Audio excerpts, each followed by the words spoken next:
All in. I felt lightheaded as I said it, hollow, like it was some dream version of me, something that would go away when I woke up. Fritz froze. What? I wet my dry lips. You're right. It's time for me to stop playing games, to commit myself completely. It's time I told the truth. My parents are spies.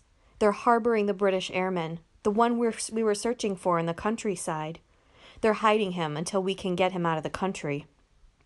Fritz staggered back, the black smoke from the burning book swirling around him. Where? I don't know, I lied, but they're moving him tonight. You have to tell the Gestapo. I'll find out where and when and lead them there. Fritz blinked in amazement. His eyes went elsewhere as he considered all of this, then finally found my face. When they did, the anger was gone, replaced by something like admiration, awe. He offered me his hand to help me up, and I took it. We were friends again, and I was the boy who denounced his parents to the Nazis. There was only one thing left to do. How to Take a Beating, Part 2. I caught Horst later that day coming home from the overage movie he'd snuck in to see at the cinema. I knew I could beat Horst in a fair fight, but this wasn't going to be a fair fight. I hurried up behind him, threw a flour sack over his head, and kicked him in the back of the knee.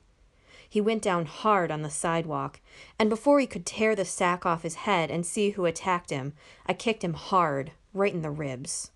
I heard something crack, and he screamed and doubled over. A quick German look told me we were still alone, and I kicked him again and again. His arms, his legs, his chest, his head. He'd had this coming ever since he'd been our young folk leader, ever since he'd let the bigger boys pound the smaller boys for fun, ever since he'd put me and Fritz in the ring together and told him to keep getting up, ever since he'd beaten that Edelweiss pirate to within an inch of his life. I gave Horst the beatdown he delivered to so many other boys, the beatdown I wanted the Allies to give to that bully Adolf Hitler. I kicked him and kicked him and kicked him until he didn't scream anymore, didn't moan, didn't move. He was still alive when I was finished, but just barely.